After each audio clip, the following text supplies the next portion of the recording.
Boa tarde, galerinha do nono ano, tudo bem? Hoje é a nossa aula 4, a gente vai falar sobre a distribuição eletrônica.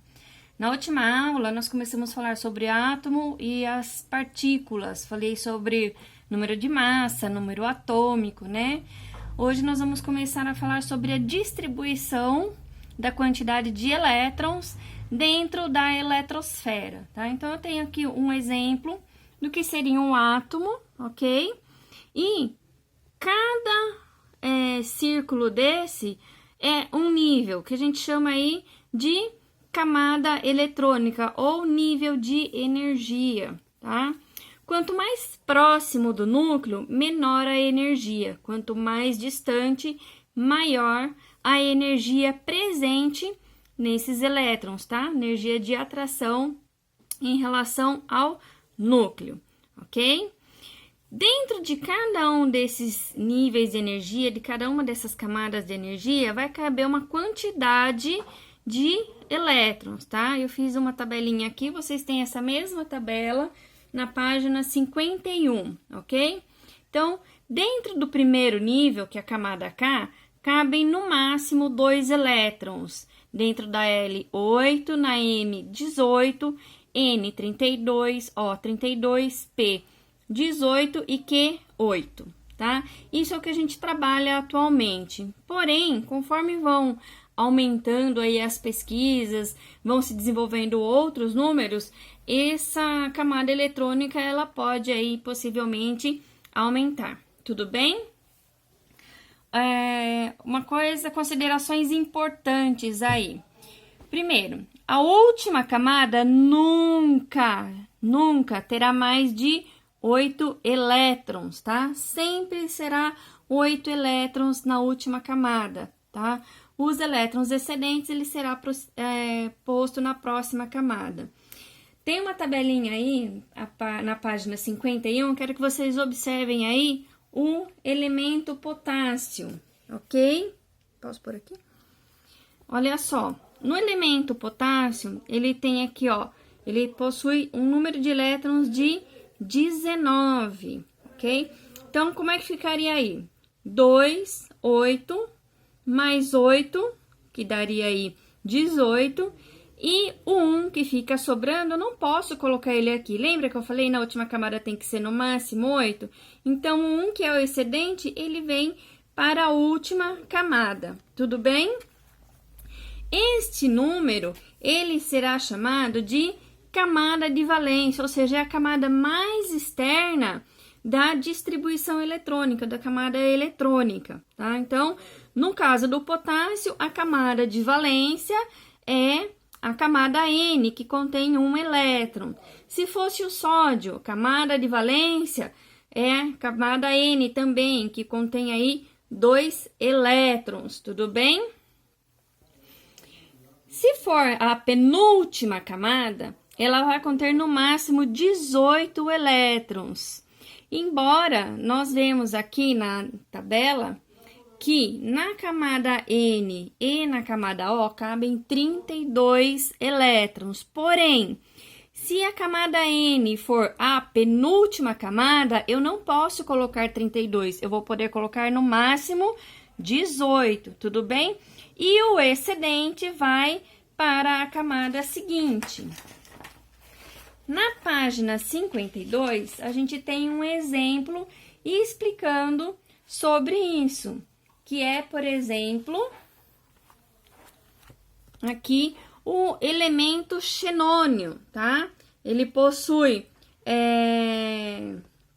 número atômico 54, isso significa que ele possui 54 elétrons, tudo bem?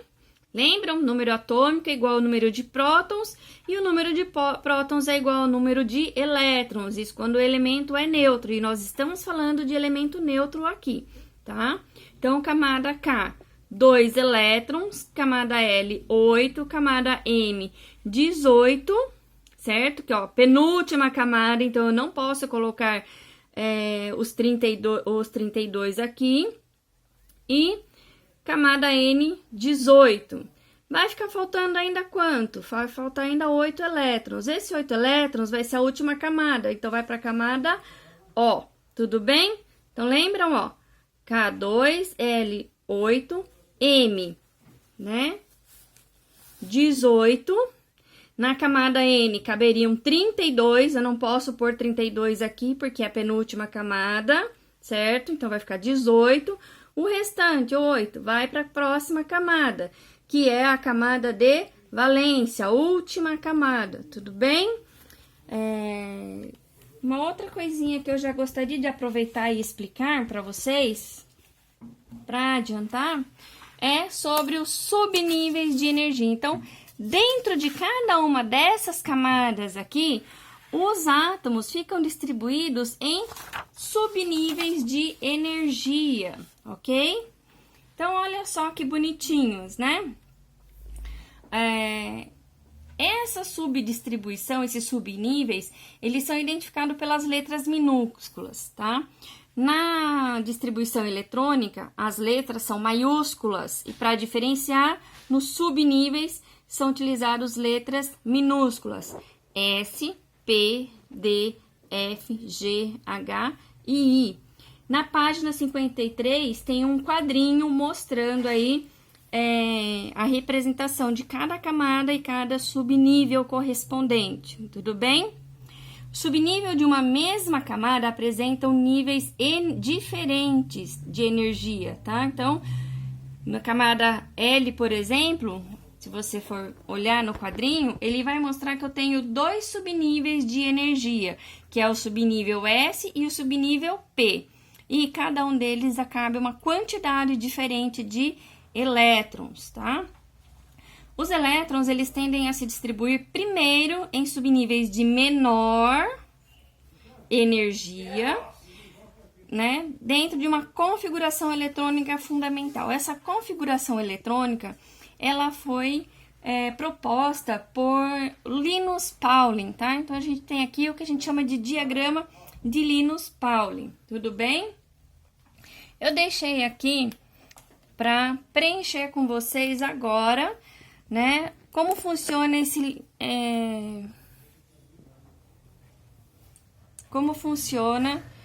esse diagrama, tudo bem? Como ele falou, sempre do subnível menor. Então, o primeiro subnível é esse, ó, subnível S, certo? Depois, eu vou para esse daqui? Não, eu volto aqui, ó, subnível S. Depois desse subnível, eu venho para cá, ó, subnível P, subnível S. Depois, subnível P, subnível S. Depois, subnível D, subnível P, subnível S. Então, se eu for fazer aqui, então, uma distribuição eletrônica, vamos pegar lá, então, o potássio, né? O potássio eu tenho aqui, então, na camada K, tenho 2 elétrons. Então, eu coloco aqui, ó, 2 elétrons. Depois, na camada L, eu tenho 8. Então, vem aqui, ó, 2, certo? Depois, vem aqui, 6. Então, 2 mais 6, eu tenho quantos elétrons? 8 elétrons, certo? Na camada M, olha só, camada M aqui, eu vou distribuir mais 8 elétrons. Então, como é que fica aqui, ó? 2 mais 6, mais 8 elétrons, certo? E na camada N, que é a última camada, eu vou ter apenas 1. Então, é assim que a gente faz aí a distribuição eletrônica dos subníveis, tá? Utilizando o diagrama de Linus Pauling, onde na camada S vão caber apenas 2 elétrons, no subnível P, 6 elétrons, no subnível D, 10 elétrons, no subnível F, 14 elétrons, ok? O que representa, então, essa estrutura? O 1 é o nível 1, ou que representa a camada K, tudo bem? S significa o subnível S. E O número que tem aqui em cima, esse 2, é a representação da quantidade de elétrons que cabe nesse subnível, ok? Eu quero que vocês façam, então, as atividades da apostila, da página 54, organize as ideias. Página 66, exercício 14C e D. E o caderno de atividades, página 25, exercícios 14 e 16, ok? E também os exercícios da página 52, organize as ideias. Exercício 14 da página 66, somente o A e B, ok? Bons exercícios, boa aula para vocês.